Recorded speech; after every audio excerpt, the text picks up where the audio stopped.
All right, today we're going to talk about metabolic pathways other than cellular respiration that we looked at in the previous PowerPoint. Keep in mind that very first lesson that we did in this unit where we saw that there were hundreds of metabolic pathways. We're just going to look at a few of them here. Cellular respiration is sort of the backbone of the whole flow chart or sort of map, I guess, for lack of a better way to put it. And we're going to look at a few of the pathways that are related to cellular respiration. That things that maybe can feed into cellular respiration or feed from components of cellular respiration out. So we're just going to look at a few pathways. Please note that this PowerPoint is going to be very important for your project that you're doing in this unit, because we mention things like lipid catabolism and so on that may be related to some of the diets that you're going to study. So a few of these pathways are going to be very important. If you have a look at this graphic, it's very much like one that's in your textbook. And down the center, we're sort of seeing the cellular respiration pathway kind of backed up a little bit further. So from polysaccharide storage, maybe in the form of amylose or amylopectin that you've eaten, or maybe in the form of glycogen that's in your body already stored in your muscles or your livers. And you know that you can break those down, hydrolyze the bonds that are there, the 1,4,1,6 bonds. And then we would have a large glucose supply, which could go through the pathway of cellular respiration, which is right down the center here. To the left, we have protein catabolism. So what happens if we eat lots of protein? In fact, so much that we don't want to necessarily use it for building other proteins, but rather we want to use it to burn as fuel. So let's say that you're on a low carb, high protein kind of diet. So we can't rely on that pathway right down the middle. We need to rely maybe on the pathway to the left-hand side. So we're going to look at how we can break down proteins into their amino acid components and how they can feed into various pivotal molecules, or how pivotal molecules can be formed from those that can be used to create a lot of those energy-rich reduced molecules of NADH and FADH that we can use later in the electron transport chain. To the right here, we're seeing lipid catabolism. Now, maybe this would be a pathway that you would carry out if you ate foods with fats in them. Also, you're not storing as fat, but that you want to use for energy, or maybe if you're eating a low-calorie diet and you're metabolizing some of the stored fat in your body, this would be the pathway that you'd be looking at. And again, we're going to see how we can break that down and create those pivotal molecules that can continue through the process of cellular respiration. So this is kind of what we mean by related pathways. They feed right into parts of that cellular respiration pathway. So we're going to look at protein catabolism first. And again, this could be protein that you ate as part of a meal.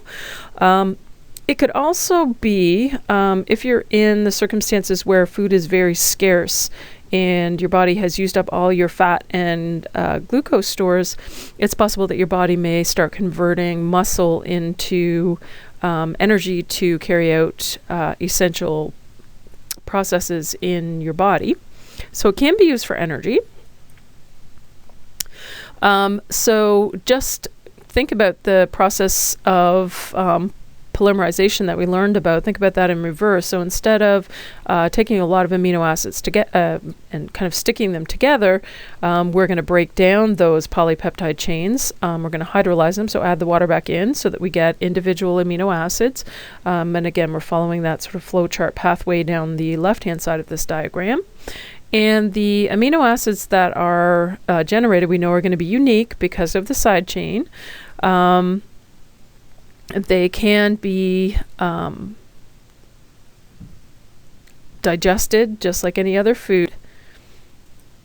and then can be used for energy.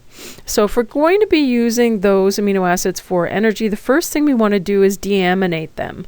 So the process of deamination. And as we can see from the graphic on the side here, it is actually a redox reaction, which is cool because, of course, they're our favorite kind of reaction now. And we can see that in deamination, so this particular amino acid that we're seeing here, and again, be careful with your kind of viewpoint here, if you like. We've got an NCC, but the N is up, the C is below it, and the second C with the carboxylic acid group is to the right, and the side chain is actually straight out to the left here. So this is glutamic acid. Of course, we're used to seeing that side chain pointing down and the nitrogen group being flat out with the other two carbon. So don't let that fool you.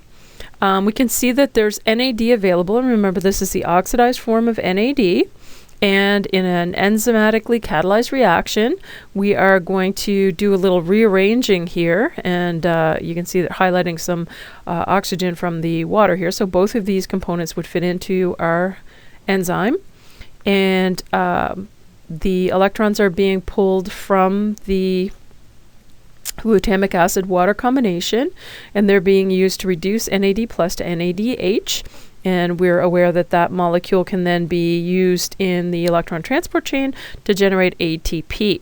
So what we're left with is the amino acid minus the nitrogen group. So deamination, we're taking the amine group off.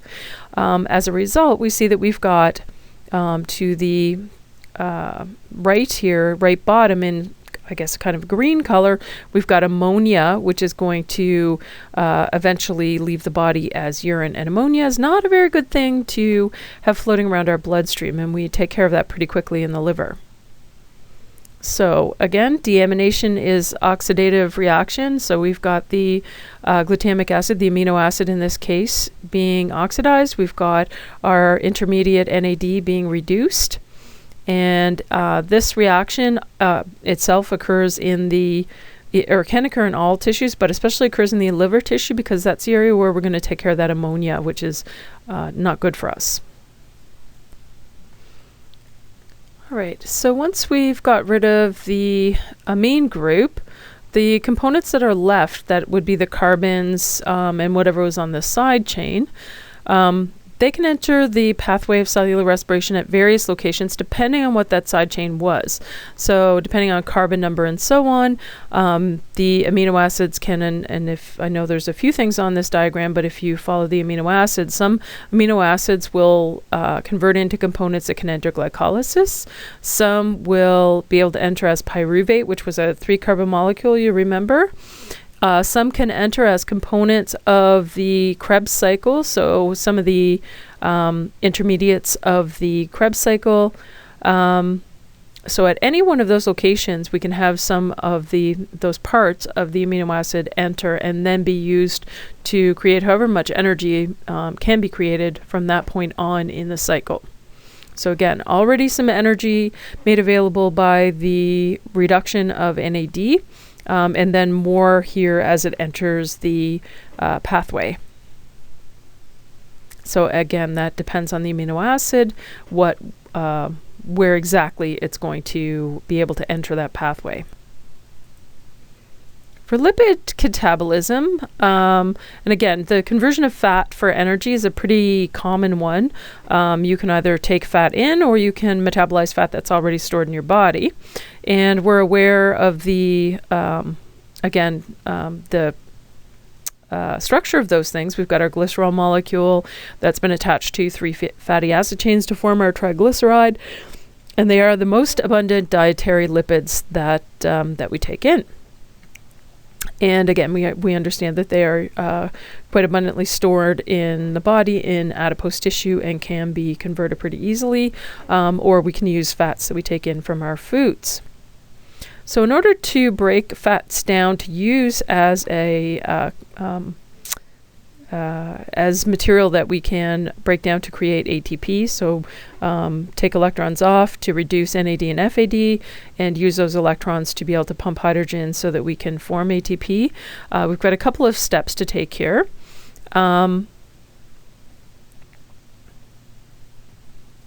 And depending on whether you are looking at the glycerol part of the molecule or looking at the fatty acid chains, you've got different places where the fat's going to be able to, the lipid is going to be able to enter cellular respiration. So the graphic that's shown here is the glycerol part of the molecule. So that's our 3-carbon alcohol. And our 3-carbon alcohol can be converted into G3P, which is one of our pivotal molecules in cellular respiration. You remember when we break our glucose molecule, which is actually a fructose molecule by that point in time, remember where we get ready to break, we've got a handlebar, a phosphate group on both ends, carbon 1 and carbon 6 of a fructose molecule. And we're going to pull that molecule apart to make G3P and DHAP. That's the two chemicals that are shown here on the middle and right of this graphic. So glycerol can be converted into G3P and can be then converted into DHAP. So we can actually carry out reverse glycolysis using glycerol. If we have glycerol molecule, we can make a G3P, we can make a DHAP, and we could remake, if you like, or create a new from a fat molecule. From this fat, we can remake our glucose molecule for glucose storage. So we can convert fat into glucose. If we had a low-carb diet, we needed to replenish the glycogen in our liver and muscles, we could use some of our stored fat, convert it back into G3P, DHAP, and we could use that to go through reverse glycolysis and manufacture a new glucose molecule. Also, this glycerol can enter at the stage of D3P and then continue through the pathway of cellular respiration, so carry on and yield all that energy, the ATP that we get in the second half of glycolysis and the NADH that is made there. We can yield that as well. If we are converting glycerol into G3P, an ATP is required for phosphorylation there. But if we're converting the G3P into DHAP to go in and carry out reverse glycolysis, we actually gain a little energy there by reducing NAD plus to NADH. Okay, so this is what I'm saying, that we can convert the glycerol molecule directly back into components that will make a new glucose, and that new glucose, or the process of making glucose from that glycerol backbone, is called gluconeogenesis. So making a new glucose from a different source. All right, so that's what happens to glycerol. But the other part of the triglyceride, of course, is the fatty acid chains. And the fatty acid chains are actually degraded right in the mitochondrial matrix. And the pathway that does this is called the beta oxidation pathway. And there's basically a multi-enzyme complex in the mitochondrial matrix that's going to allow this to happen. So multi-enzyme complex, and we're going to break the fatty acid chains, which you remember are sort of 15 to 20, 25 even carbon long. We're going to break them into chunks, and they're going to enter the process of cellular respiration a little bit farther down from where the glycerol entered. All right, so each time the fatty acid chains are chopped in the process of beta oxidation, we get NADH and FADH2 made. So that's like bonus, right? So this is not the NADH and FADH2 that's made in Krebs. This is in addition to that. And we also get acetyl coenzyme A. So acetyl coenzyme A, you remember, is the molecule, 2-carbon molecule, that is going to be able to enter the Krebs cycle and get all that energy, or make available all that energy that we can get from Krebs cycle, and then use that in the ETC to make ATP. So this is in addition to that. So, we always say that there's more energy in fats than there is in just a glucose molecule, and we've already seen that we can use the glycerol part and carry on a component of cellular respiration. Here we're seeing that we can use the fatty acid chains, break them into chunks that are only 2 carbon long, and yield some energy by reducing NAD and FAD, and prepare a molecule that can go right into Krebs and yield more energy.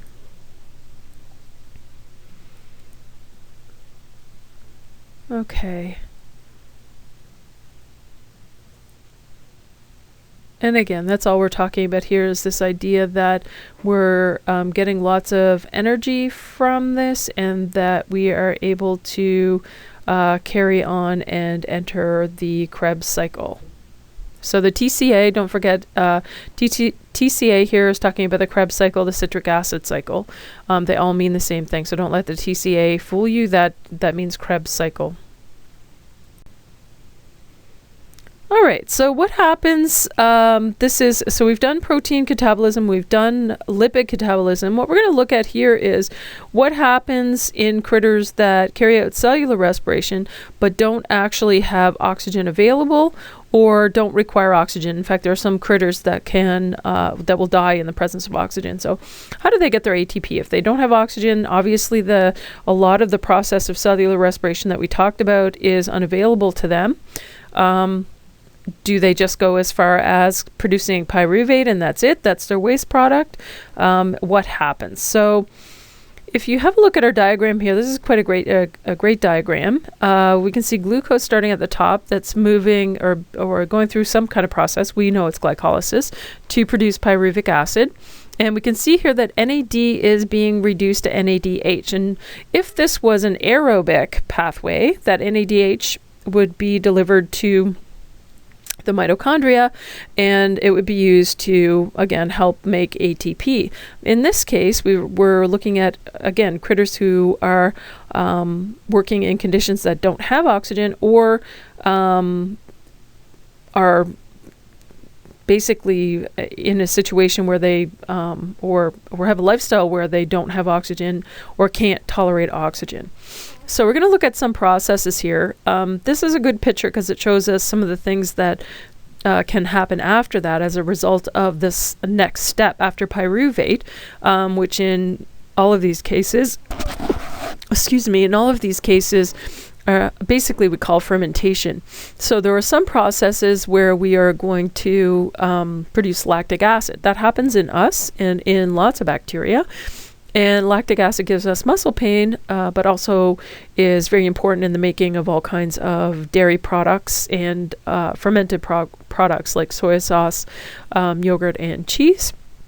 We also have some critters, mostly yeasts, that will carry on in fermentation and produce carbon dioxide and ethanol. And we've got some bacteria that are going to carry out fermentation to give us other kinds of alcohol and ketones. Here we see an isopropanol and an acetone, and some that are going to give us vinegar in the process of fermentation. So lots going on here. We are going to focus on the lactic acid and the alcoholic fermentation. So the second and third panel here on this particular graphic. And really, overall, I want you to think about why this has to happen. Why not just leave pyruvic acid as the end product? Why go a step further to produce lactic acid? Or why go a step further to produce carbon dioxide and ethanol? And the answer to that is that as long as glycolysis is carried out, we understand that we're going to get a net gain of 2 ATP. Remember, we use 2 ATP, we produce 4 for a net gain of 2 ATP. And to keep that going, 2 ATP may seem like not much, but when that's what you've got, or if you're a small critter, and that's what you're relying on, then you have to make sure that system carries on. Well, the deal is this: there's only so much NAD+. In aerobic respiration, the NADH, the reduced form, would deliver its electrons to the electron transport chain, drop those electrons off, so therefore become oxidized and be ready to pick up more electrons in the process of glycolysis. If you've got no electron transport chain or no oxygen, so the electron transport chain isn't available, then we get a buildup of NADH that is not useful to the critter, and we don't have enough NAD+ for the process of glycolysis to continue, and that's a problem. You're no longer making your ATP.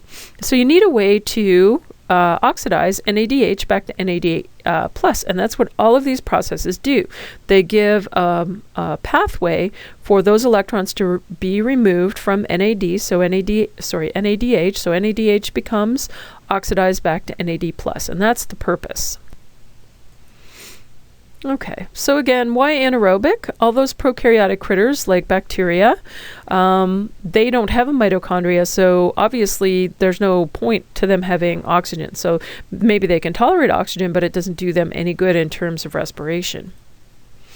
Also, even critters like ourselves that are eukaryotic do not always have oxygen available. And again, if we're thinking about strenuous activity where we're using our muscles and we use up all the oxygen that's in there at the time, that's when we get lactic acid buildup, which will give us those sore muscles, literally acid in our muscle tissue that's going to cause some pain for us. And that lactic acid will be converted once more oxygen is available. So as you're cooling down, which is why your cool down is so important, you want to make sure that you're metabolizing that acid back into pyruvate as fast as you can so it won't do as much too much damage to the muscle tissue.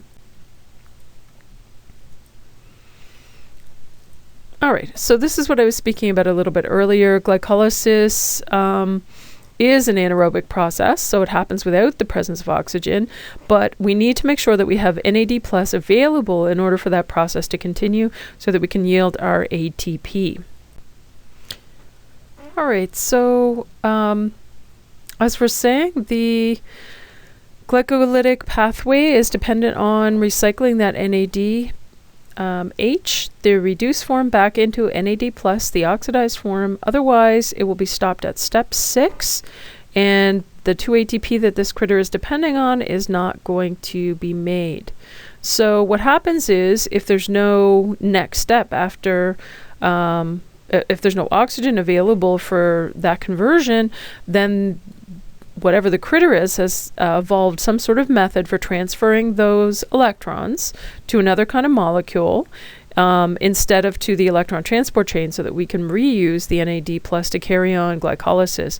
These little vessels in the graphic here are fermenters, and likely beer or wine or something is being made in there. So it's a yeast product that's being made in there, and for yeast they're putting those electrons or transferring those electrons from NADH and creating carbon dioxide and ethyl alcohol. And we'll have a look at that process in a few minutes. So again, there's lots of kinds of fermentation, as we saw on the slide beginning this little section of the PowerPoint. All kinds of things like vinegar or alcohols and acetone and so on can be made in the process of fermentation. So the end products are different, but the process is basically the same. For us, for eukaryotic organisms, usually either it's ethanol fermentation, which we see with yeast, or lactic acid fermentation, which we see with us. All right, so here's the process that yeast carry out, and again, there's a few bacteria that do this process. There's pyruvate, so that's the end product from glycolysis. Instead of going into a mitochondria, which is what we would do if we had enough oxygen, pyruvate would migrate into the mitochondria. We'd have pyruvate oxidation, and then the component that's left would enter Krebs cycle. So instead of that, an enzyme is available here called pyruvate decarboxylase. So we're going to remove a carbon dioxide, and we're left with a 2-carbon molecule, not unlike what would happen in pyruvate oxidation, but not happening in the mitochondria, happening in the cytoplasm. And again, we can see that this 2-carbon component, the acetaldehyde, is going to become reduced, and the NADH is going to become oxidized. So acetaldehyde, when it's reduced, becomes ethyl alcohol. So we've now recycled our NADH into NAD+, which can now go back and be used in the process of glycolysis, so 2-ATP can be available for this particular critter. Again, usually some kind of yeast. And again, this little section just talking about some of the ways that we use that alcoholic fermentation, most notably probably in baked goods. When we smell breads, one of the things that we're smelling when it's baking is the alcohol being given off, and we know the carbon dioxide gives lots of air to the bread, so makes it sort of fluffy. And also with alcoholic production, so wines and beers and so on. So here's another look at it, slightly different way of looking. We've got our pyruvate, and again, this time they've highlighted the part that's going to be removed as carbon dioxide. And we've got our acetaldehyde, which is going to be reduced into ethanol. The same time, NADH is going to be oxidized into NAD+.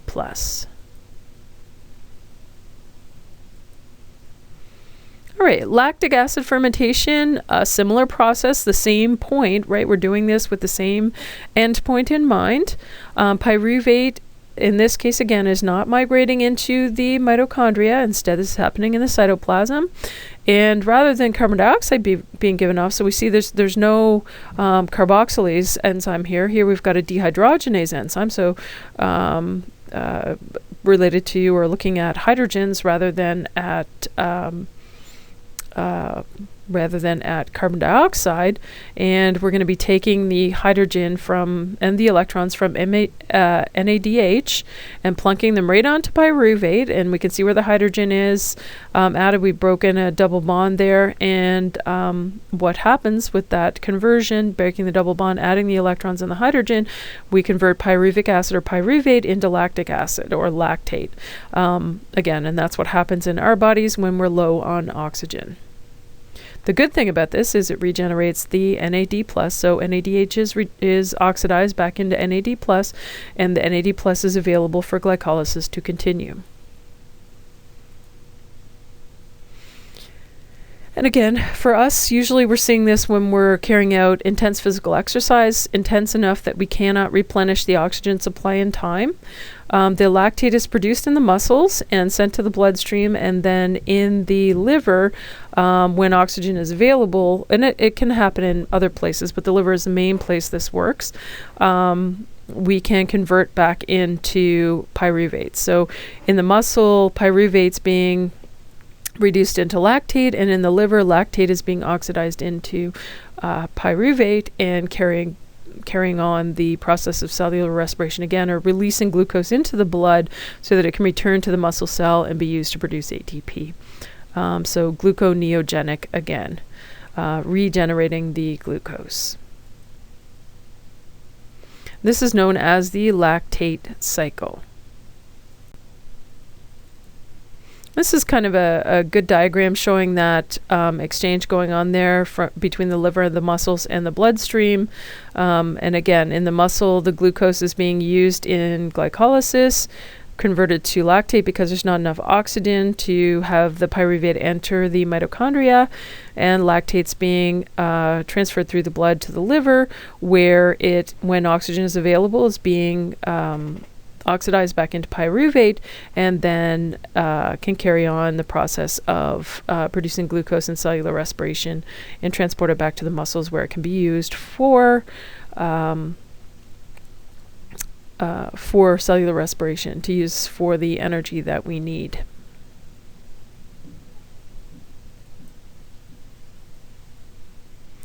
The oxygen that's required to do this conversion, so from pyruvate back to glucose, is often referred to as an oxygen debt, and that's something you might have heard in exercise science, if that's a course that you've taken. There are also bacteria that can carry out this form of fermentation, so not just eukaryotic cells, but lactic acid bacteria are pretty important in the food industry for us.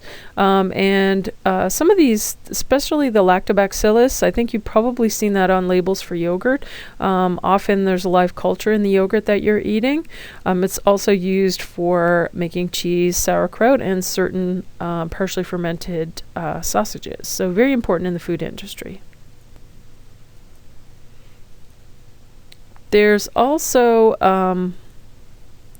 a few of the yeast that can carry out this conversion. Although we think of yeast as carrying out alcoholic fermentation, there is a few that carry out lactic acid fermentation. But again, not nearly as many of the yeast can do this compared to the number that do the alcoholic fermentation.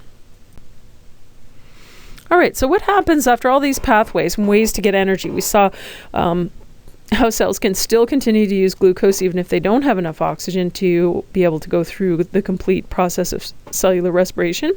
We looked in this also at how your cells can convert, or how your body can convert protein into a form that's usable as energy and lipids into a form that's usable as energy. What happens if there's just not enough food coming in? What if the cells actually enter a state of starvation? And this is not just, oh, I'm a little hungry starvation. This is starvation like people who haven't had food for days and days and days kind of starvation.